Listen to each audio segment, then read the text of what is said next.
No, zdaj smo v tem delu, kjer vam prikazuje ta rapalska meja.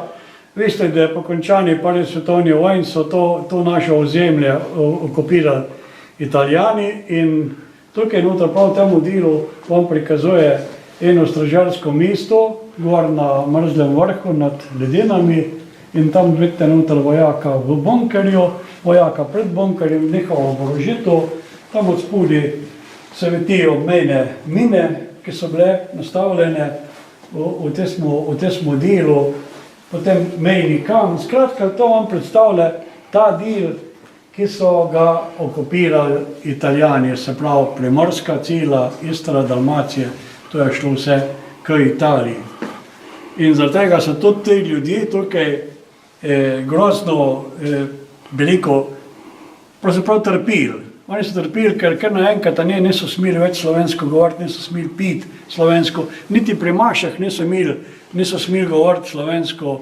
In to je bilo za njih največji zlo za tiste cajta. Tukaj v Idriji je sploh znano, da so bolj sovražili Italijane, kot pol kasneje, ko so prišli sam Nemci, nemška vojska. No in za tega tudi več ali manj tega muzeja vam prikazuje te uniforme od italijanskih vojakov. Tam vidite tega črne srajce, potem fantka, ki so rekli v njem Balila, uniforma od direktorja rudnika Ričija, njegova žena, to tam v zadnji vidite tudi prapor, ki piše gor Grupo Camicie Nere Idrija. Tam v zadnji pa simbolizira ta planinske enote, ki so bile tukaj v naših krajih, vidite gor orla, ki stoji nad Cempinom, italijanskim klobukom in tiste nehno oprema, prav alpinska, kaj je. V tem prostoru govorimo o naših ljudeh, ki so šli v italijanska vojska, ki so mogli služiti v Italiji, italijanske vojske in ena od teh uniform je tukaj enega mojega že pokojnega prijatelja, ki mi je to dal, ki je bil v tej uniformi bil zajet dol v Afriku, v Alžiriji. Potem vidite tukaj puška od teh otrok Balila, to so bile za njih napravljene te puške, to je mušketa z bajonetom, omanjčana. Zanimivo je to, ker je to malokalibrska puška. In tukaj gor, vidite, njihovo pokrivala, se pravi mladi fašisti, avantgardisti, pa fašistična uprava. Se pravi, skratka, ta del vam predstavlja ta del italijanski v naših krajih. Ta del pa predstavlja potem, ko so Italijani išli 8. 9. septembra 1943 leta, k nam v Idrijo pridejo nemška vojska 23. septembra 1943 leta. Najprej so prišli tile koroški 137. bataljon, ki so postavili straže, celo Idrijo zagradili iz žico.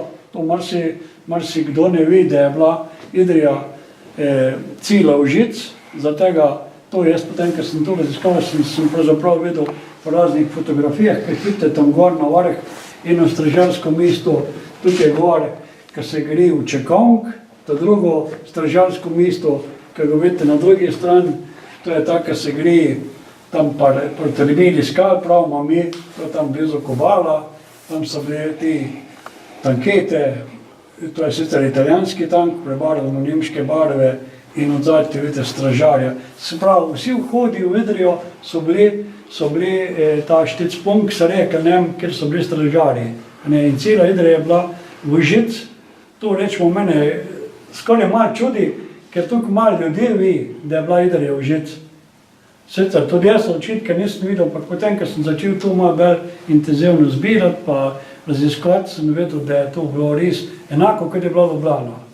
Mi vemo za Ljubljana, kaj tudi so tisti pohodi okrog Ljubljane, ob žici Ljubljane, ampak v Idriji pa tega, pravzaprav včasih nam starši niti povedali niso. Ni bila samo Idrija pa Ljubljana, bilo tudi Novo mesto, Metlika, Črnomelj, Šentjernej, več teh mest, ampak nekako je izginilo iz zgodovinskega spomina. Ja,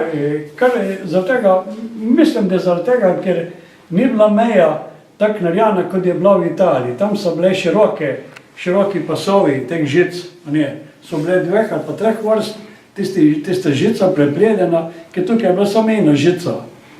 Se pravi, tisti stojala, ki so bili, železna ali pa lesini in žica speljana. Samo vhodi so bili noter. No? In tukaj vam še kaže ta velik zločin, ki se je zgodil v Vidrskih Krnicah, kjer je 24. kraški bataljon sikal 2 partizanama glave.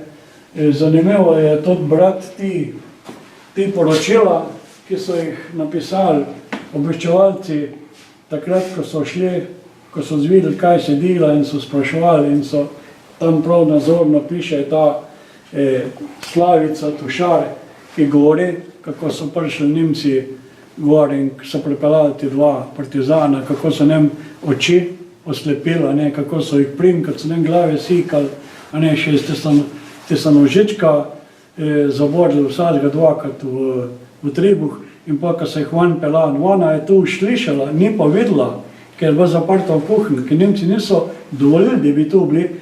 Videla se jih pa ona in mama, ko so jih pripeljali noter. Potem so jih pa pelali van in tam od zadnje za hišo, so tam na tem tnalu slikali glave gor njem. Je pa slišala spiti iz hiše gor samo v kričanje, v petje.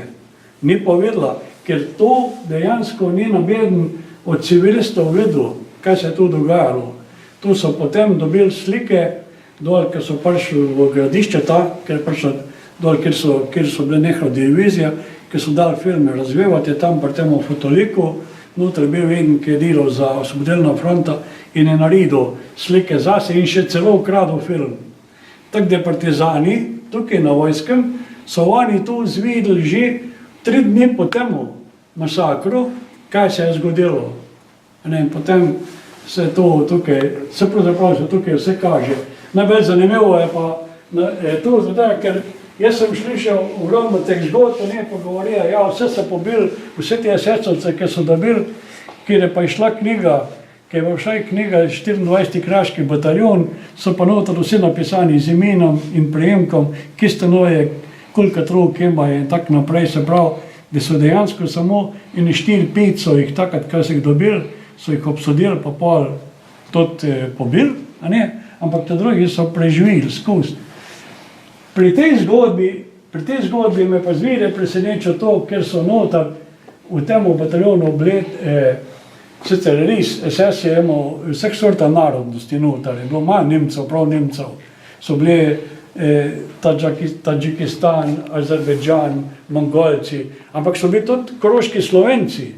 In prav tale, ki se tam prav veselo smeje, in tukaj ga vidite na tej sliki, ko je noter v hiš prinke njem glave sekal, on jih je spraševal, a vidite Angleže, a vidite Ruse.